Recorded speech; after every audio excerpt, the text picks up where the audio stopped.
Back in 2016, I made this Sew Over It Alex shirt from the fabric that was sent in the very first SewHayleyJane classic boxes. So although the fabric holds a special place in my heart, it's not really my style anymore. The colours aren't quite me, it's very busy, and it's 10 years on, the shirt no longer fits. So today I am recreating it thanks to the hashtag SewPhoenixSeptember25 challenge that is being hosted over on Instagram by Sam at Sew Let Sparkle, Rachel at the French Seams, and Catherine at Soverton Makery. The challenge is a fantastic one. It's really inclusive. It is to sew or to recreate a project that you made in your sewing past using the skills that you have gained since you last made that project.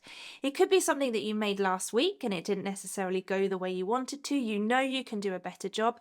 Or it could be something that you sewed 20 years ago and your skills have developed, techniques have developed, fabric has developed, equipment has developed, and you know that you can now do a really good job and give the pattern the love that it really deserves.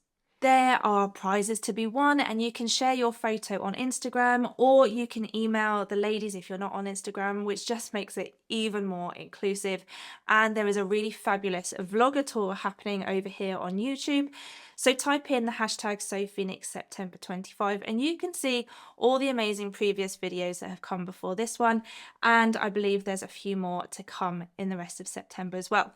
You need to post your make if you're joining in by the end of September, and you can be entered to win lots of fabulous prizes, including 3 months membership to Thready Set Go. So I'm not going to go into all the details because there is the perfect video that I will link below where Sam, Catherine and Rachel go into all the details. So if you want to join in, if this is a challenge that sparks a little something in you, go and check out that video. Today is the 26th of September, so there are only a few days left to join, but hopefully you'll be inspired, and I believe they are going to bring it back next year as well. So I had a little think about how I wanted to join in with this challenge because it's such a great challenge to get you realizing just how far you've come. Even if you've only been sewing a couple of months, a couple of years, however long you've been sewing, any project that you make, any win, any fail, anything that means that you are practicing means that you are improving. Your skills are getting better. So I had a few ideas. There are a couple of dresses that I have made in the past that definitely, I don't even have them anymore. They got relegated to the naughty corner. One of my earliest makes when I first started sewing as a hobby was I can't even remember the name of the pattern. It was one of the big four, and I went into a fabric shop that we had in Winchester, my local town. It was a C&H Fabrics. It was a little bit old-fashioned, but I went in and I flipped through the catalogues that they had and I asked for some advice. I said, I really want to make a vintage style dress. What do you recommend for a beginner? Okay, very specific word there, beginner. And the lady helped me and we chose a sweetheart neckline, invisible zip, princess seamed dress with puff sleeves and cuffs, and made it in a really rubbish quality quilting cotton, green with white polka dots. I was going through a vintage phase, okay? I forged ahead. I made it. I don't even remember how or if I finished the seams. I was really proud of it. So that was a dress that I could have recreated with all the skills and the fabric knowledge that I know now. However, would it fit into my regular everyday wardrobe? Because I am on a mission to sew an everyday wardrobe. Yes, I have some beautiful dresses that I love to wear for special occasions, but I'm not going to do the school run in those dresses. So I wanted something that I would be able to wear every day. Enter the Alex shirt from Sew Over It. So this was released as part of their very first ebook, the Capsule Wardrobe ebook.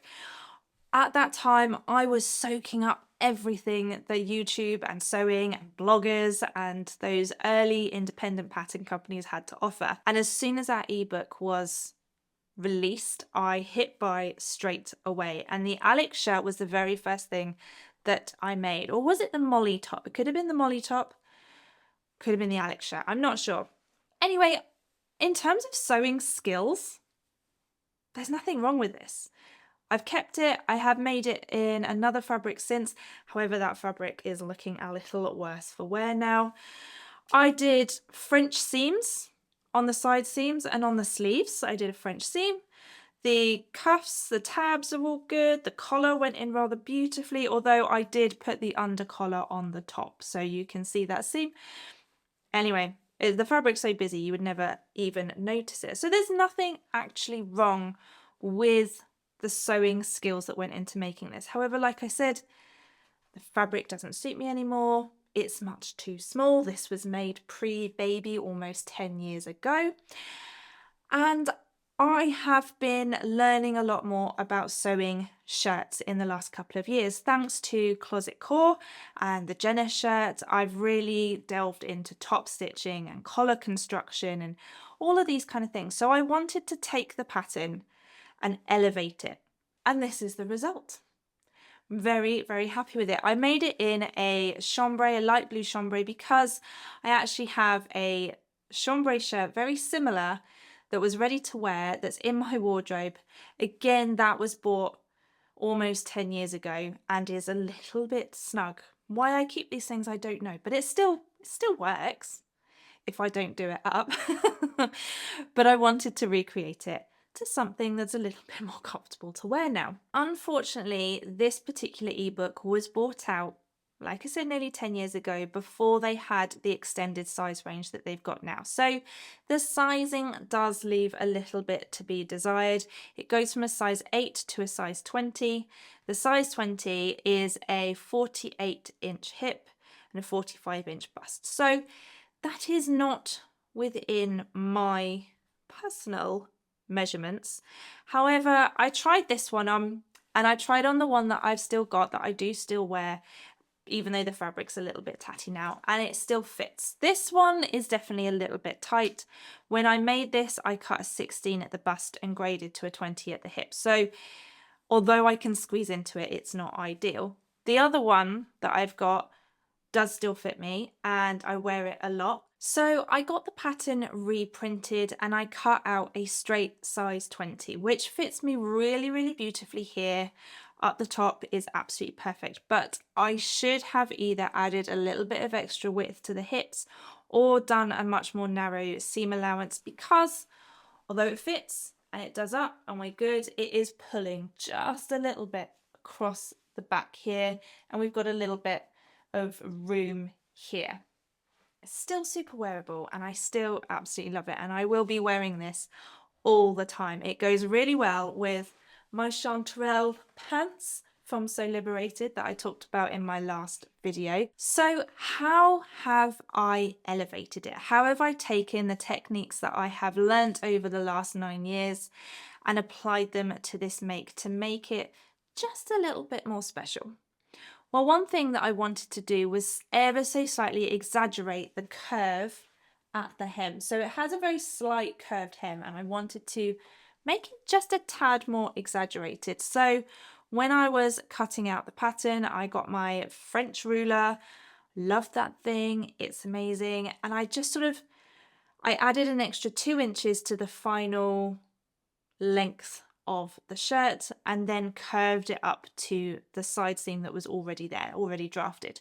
So it's just ever so slightly more exaggerated. The other thing that I decided to do to elevate this pattern was taking inspiration from the chambray shirt that I bought ready to wear that's in my wardrobe, as well as some of the things that I've done on the Closet Core Jenna shirt. I decided to add some top stitching detail. The Alex shirt doesn't suggest to do any top stitching. It's a very sleek style of shirt and you can make it in as well as chambray, linen, viscose, make it slinky in a crepe or a chiffon. There's loads of different variations that you can do with this. And I wouldn't, if I was making it in a viscose or something a bit sleeker, I wouldn't do the top stitching. But because I wanted to recreate the chambray shirt, I decided to do some top stitching. So I got my butt in the car and headed off to Hobbycraft because why not? And decided to go for a light blue, light grey colour top stitching to sort of match the one that I'm recreating in my wardrobe. And I really went for it. So we've got top stitching around the patch pockets, we've got top stitching down the button band, the hem, the top collar. So that was really important to be careful that I did the top stitching on the top collar that was going to fold over, not on the under collar. And I also did top stitching along the yoke as well and on the sleeve. So this is a detail that I probably never would have picked up on if it hadn't been for sewing shirts, where they do top stitching along the top yoke and then it stops sort of a third of the way down and just sort of goes in there. So it's a really sweet little detail that I never would have noticed, but it really does add something to the shirt. I had such a lovely time sewing this shirt up. It really took me back to those early days of sewing as a hobby when, although I'm still really, really excited about sewing, those early days you just want to soak up absolutely everything, soak up all that knowledge, all that inspiration. I was devouring everything that I could on YouTube. So sewing this, looking at the pattern instructions really gave me a little hit of nostalgia, which I wasn't expecting at all. And it was really, really lovely. It really sparked that excitement again. So if you're thinking that you haven't improved your skills, if you're thinking that you're feeling a little bit stagnant in your sewing, I really recommend taking a look back at some of your previous makes and just see how far you've come. See if you can recreate something that you love, but maybe it didn't quite go right. There were some mistakes that were made, or you just know that you can do more justice to the pattern and give it a whole new lease of life. So let me know in the comments, what would be your ultimate sewing glow up? What project have you made in your past that you know you could do better justice to now if you were to make it with the skills that you've learnt in the time that you've been sewing? Let me know in the comments what you would make, or if you're joining in with the hashtag SewPhoenixSeptember25, I can't wait to see what you're recreating. So do make sure to check out the other videos in the Vlogator and check out the original video for all the inspiration and all the information that you need to join in with the challenge. Thank you so much everyone for watching. I hope you have a fantastic day. Bye.